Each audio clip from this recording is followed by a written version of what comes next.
آج ہم پڑھیں گے حجیت حدیث کے بارے میں۔ کل ہم نے مختصراً حدیث کی لغوی اور اصطلاحی تعریف اور عدد روات کے لحاظ سے حدیث کی قسمیں اس پر گفتگو کی تھی، اور آج ہم پڑھیں گے حجیت حدیث، یعنی جس طرح دین اسلام میں قرآن کریم جو ہے ایک حجت ہے، ایک دلیل ہے، اسی طرح حدیث مبارک بھی ایک دلیل اور حجت ہے۔ امت محمدیہ صلی اللہ علیہ وآلہ وسلم کا 1400 سال سے اس بات پر اجماع ہے کہ قرآن کریم کے بعد حدیث دوسرا ماخذ ہے اور دوسری دلیل ہے۔ 20ویں صدی کے آغاز میں جب عالم اسلام پر مغربی تسلط بڑھا تو مسلمانوں کا ایک ایسا طبقہ وجود میں آیا جن کا نظریہ یہ تھا کہ دنیا میں ترقی بغیر مغرب کی تقلید کے حاصل نہیں ہو سکتی۔ اس طبقے کے مقاصد اس وقت حاصل نہیں ہو سکتے تھے جب تک حدیث کو راستے سے نہ ہٹایا جائے، کیونکہ حدیث میں زندگی کے ہر شعبے سے متعلق تفصیلی ہدایت موجود ہیں جو مغربی افکار، مغربی نظریات اور مغربی ثقافت سے صراحتاً متصادم تھی۔ تو اس لیے عالم اسلام میں مختلف قسم کے لوگ پیدا ہو گئے۔ وہ اگرچہ کہ علی الاعلان احادیث کا انکار نہیں کرتے تھے، لیکن جو حدیث ان کے مدعا کے خلاف نظر آتی تو اس کی صحت سے انکار کرتے تھے، خواہ اس کی سند کتنی ہی قوی کیوں نہ ہوتی۔ اس کے بعد نظریہ انکار حدیث میں ترقی ہوئی، اور یہ نظریہ ایک منظم طور سے ہندوستان میں اہل قرآن کا نام انہوں نے اختیار کیا، اور ہندوستان میں اسلم جے راج پوری نے اس نظریے کو مزید تقویت دی۔ پاکستان میں غلام احمد پرویز اس فتنہ کی بھگدوڑ سنبھالی، ان کی تحریر میں بڑی کشش تھی، ساتھ ساتھ حکومتی آشرواد بھی ان کو حاصل تھی، اس لیے اس زمانے میں یہ فتنہ جو تھا بہت زیادہ پھیل گیا۔ تو عام طور پر ہم بھی اگر آج کل اپنے ماحول میں دیکھیں، خصوصاً تعلیم یافتہ طبقہ جو مطالعہ زیادہ کرتے ہیں، ان میں بھی 3 قسم کے لوگ پائے جاتے ہیں مسلمانوں میں حدیث کے حوالے سے، اور اگرچہ کہ تعداد میں کم ہے۔ پہلا طبقہ جو کہ بہت کم ہے، جو سرے سے حدیث کو مانتے ہی نہیں ہیں، مطلب وہی کہتے ہیں کہ ہمارے لیے قرآن کافی ہے اور حدیث جو ہے اس کی کوئی ضرورت نہیں ہے۔ اور ان میں سے ایک طبقہ ایسا بھی ہے کہ اچھی طرح ہمیں ذہن میں رکھنا چاہیے، کیونکہ ایک انتہائی نازک معاملہ ہے، کہ جو حدیث کا انکار تو نہیں کرتے ہیں، لیکن جو حدیث ان کی سوچ طبیعت کے موافق ہو تو اگرچہ وہ حدیث ضعیف کیوں نہ ہو، کمزور کیوں نہ ہو، اس سے استدلال کرتے ہیں، لیکن جو حدیث ان کی سوچ اور ان کی عقل کے موافق نہ ہو، اگرچہ وہ حدیث صحیح کیوں نہ ہو، تو یہ لوگ اس کو رد کر دیتے ہیں۔ اور اس کے علاوہ ایک اور طبقہ جو کہ عام طور پر بہت زیادہ ہے ہمارے معاشرے میں، یہ آج کل یوٹیوب وغیرہ میں، کہ حدیث کا صراحتاً انکار تو نہیں کرتے، لیکن جب بھی کوئی حدیث عام طور پر معاشرے میں لوگوں کی فی الحال خواہشات سے جب ٹکراتی ہے، ان کے جذبات سے جب ٹکراتی ہے، تو فوراً یہ حدیث کے لیے ایک بیک گراؤنڈ بناتے ہیں کہ اس حدیث کا یہ مطلب نہیں، اصل میں اس کا بیک گراؤنڈ یہ تھا اور حدیث کی اصل روح یہ ہے، تو پھر آگے سے اپنی طرف سے اس حدیث کی وہ تشریح کر کے اپنے لیے راستہ نکالنے کے لیے اور لوگوں کو ریلیف دینے کے لیے ایک نیا پیکیج دینے کی کیا کرتے ہیں، کوشش کرتے ہیں۔ تو پہلے جو 2 طبقے ہیں کہ جو حدیث کو رد کرتے ہیں، یا بعض کو مانتے ہیں یا بعض کو نہیں مانتے، وہ اتنے خطرناک نہیں ہے کیونکہ عام طور پر مسلمان اس کو سمجھ لیتے ہیں، لیکن یہ تیسرا طبقہ جو ہے، جو احادیث کے لیے بیک گراؤنڈ تراش کر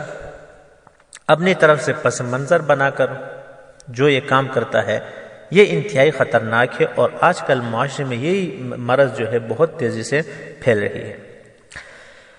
تو بہرحال حقیقت یہ ہے میرے عزیز طلبہ کہ عقلی طور پر دیکھا جائے تو یہ بات واضح ہے کہ قرآن کا قرآن ہونا حدیث سے ثابت ہے۔ کس طرح؟ کیونکہ ہم اگر دیکھیں، ہمارے پاس جبرائیل علیہ السلام تو رات کو تشریف نہیں لائے تھے کہ بھئی یہ قرآن ہے لے لو، بلکہ ہمیں تو نبی اکرم صلی اللہ علیہ وآلہ وسلم نے بتایا، صحابہ کو، صحابہ نے تابعین کو، تابعین نے تبع تابعین کو، اسی طرح سلسلہ چلتا رہا اور ہم تک یہ بات پہنچ گئی کہ یہ کتاب جو ہمارے سامنے ہے یہ قرآن ہے، اللہ کی کتاب ہے۔ تو قرآن کا اللہ کی کتاب ہونا کس نے کہا؟ نبی اکرم صلی اللہ علیہ وآلہ وسلم نے فرمایا۔ تو ابھی ہم پڑھ کر آ چکے ہیں کہ نبی اکرم صلی اللہ علیہ وآلہ وسلم کا قول جو ہے وہ حدیث ہے۔ تو لہٰذا جو مسلمان یہ کہتے ہیں کہ قرآن ہمارے لیے کافی ہے، حدیث کی ضرورت نہیں ہے، تو انتہائی نادانی کی بات ہے، کیونکہ قرآن کا قرآن ہونا جو ہے یہ حدیث سے ثابت ہے۔ جب تک ہم حدیث کو نہیں مانیں گے، قرآن تک پہنچنے کا، قرآن پر ایمان رکھنے کا سوال ہی پیدا نہیں ہوتا ہے۔ اور دوسری بات یہ ہے، عقلی طور پر اگر دیکھا جائے کہ جب تک ہم حدیث پہ عمل نہیں کریں گے، حدیث کو قابل حجت نہیں مانیں گے، تو ظاہر بات ہے قرآن پر عمل کرنا ناممکن ہے۔ چند دو مثالیں لے لیتے ہیں وضاحت کے لیے۔ اللہ تعالیٰ فرماتے ہیں وَأَقِیمُوا الصَّلَاةَ وَآتُوا الزَّکَاةَ، مشہور آیت ہے، یہی دو لے لیتے ہیں مثال کے لیے، اس کے علاوہ مثالیں اور بہت ساری ہیں۔ اب ظاہر بات ہے کہ صلاۃ کے لفظی مطلب جو دعا کے ہیں، رحمت کے ہیں، اور اسی طرح آگ میں داخل ہونے کے ہیں، اسی طرح تحریک الصلوین، پچھلا جو حصہ اس کو ہلانا مطلب رقص کرنا وغیرہ۔ تو اب نرے لغت کی بنیاد پر ڈکشنری دیکھ کر صلاۃ کا معنی تو متعین نہیں ہو سکتا ہے نا، اور اس طرح صلاۃ کا ایک مطلب دوسرے نمبر پر آنے کے بھی ہوتے ہیں۔ تو اب ایک آدمی صلاۃ کس طرح نماز پڑھے، تو قرآن کریم میں تو اس کی وضاحت نہیں ہے کہ آپ شروع سے لے کے آخر تک کس طرح پڑھیں گے، تکبیر تحریمہ وغیرہ کہاں ہے یہ؟ وَأَنزَلْنَا إِلَيْكَ الذِّكْرَ لِتُبَيِّنَ لِلنَّاسِ، ہم نے قرآن نازل کیا ہے نبی پر، نبی سے پوچھو وہ بتا دیں گے۔ اسی طرح وَآتُوا الزَّکَاةَ، آپ زکوٰۃ دے دیں۔ تو زکوٰۃ کے لغوی مطلب بڑھنے کے ہیں اور صفائی اور پاکیزگی کے ہیں۔ اب ظاہر بات ہے حدیث کو آپ سائڈ پہ کریں تو زکوٰۃ کا مطلب یہ ہوگا کہ ایک آدمی گھر کی صفائی کرے تو زکوٰۃ ہو جائے گی، ایک آدمی اپنے بال صاف کرے دھو لے تو کیا زکوٰۃ ہو جائے گی؟ صفائی تو کر لی اس نے۔ ایک آدمی چھوٹا تھا، بڑھ رہا ہے، بڑھوتری پیدا ہو رہی ہے، اس کے اندر نشوونما ہو رہی ہے، تو کیا زکوٰۃ ادا ہوگی؟ ظاہر بات ہے کہ کوئی عقل مند جو ہے اس کا قائل نہیں ہوگا، کیونکہ زکوٰۃ ایک خاص ٹرم ہے، ایک اصطلاح ہے دین اسلام کا، اس کے حدود کی تعین کہ کس طرح ہو، کتنی مقدار میں ہو، کہ سال مدت وغیرہ، یہ سب احادیث متعین کرتی ہے۔ تو اسی طرح آپ حج کو لے لیں، للہ علی الناس حج البیت، تو اب ظاہر بات ہے کہ حج کے ارکان وغیرہ، احرام وغیرہ جتنے ہیں یہ تو احادیث سے ثابت ہیں، ورنہ حج کے لغوی مطلب تو قصد اور زیارت کے ہیں، ارادے کے ہیں۔ تو بہرحال قابل احترام سامعین، طلبہ اکرام، میرے عزیز، اصل میں عقل ہی کا تقاضا ہے کہ حدیث جو ہے جب تک حدیث پہ عمل نہ ہو، حدیث کو نہ مانے، تو ظاہر بات ہے قرآن کریم میں ایک قدم چلنا، ایک بالش چلنا جو ہے وہ بھی کیا ہے؟ ناممکن ہے۔ تیسری بات، عجیب بات یہ ہے کہ مشرکین مکہ کا مطالبہ بھی یہی تھا کہ وہ کیا کہہ رہے تھے کہ حتی تنزل علینا کتابا نقرأ، خامخواہ آپ کے پاس قرآن بھیجنے کی کیا ضرورت تھی، ہمارے اوپر نازل کرتے، خانہ کعبہ کے اوپر لا کر رکھ دیتے، کسی پہاڑ کے اوپر لا کر رکھ دیتے، ہم وہاں سے اٹھا کر، عربی ہیں، عربی جانتے ہیں، وہ ظاہر بات ہے ابو جہل سے بہتر تو کوئی عربی نہیں جانتا ہوگا آج کل، ابو لہب سے بہتر تو کوئی عربی نہیں جانتا ہوگا۔ ان کا مطالبہ بھی یہی تھا کہ آپ پر کیوں نازل ہے، قرآن بھیجا جائے، ہم خود مطالعہ کریں گے اور اس کو سمجھنے، حدیث وغیرہ کی کوئی آپ کی تشریح کی کوئی ضرورت نہیں ہے۔ تو عجیب بات ہے آج ہم بھی وہی مطالبہ کر رہے ہیں کہ بعض لوگ ہم میں سے ایک چھوٹا سا طبقہ حدیث کی ضرورت نہیں، قرآن کافی ہے۔ تو حالانکہ 1400 سال پہلے یہی بات کس نے کی تھی؟ مشرکین مکہ نے کی تھی کہ آپ کی تشریح کی ضرورت نہیں، قرآن آ جائے، کتاب آ جائے آسمان سے، ہم خود دیکھ کے مطالعہ کر کے اس کو کیا کریں گے؟ پڑھیں گے۔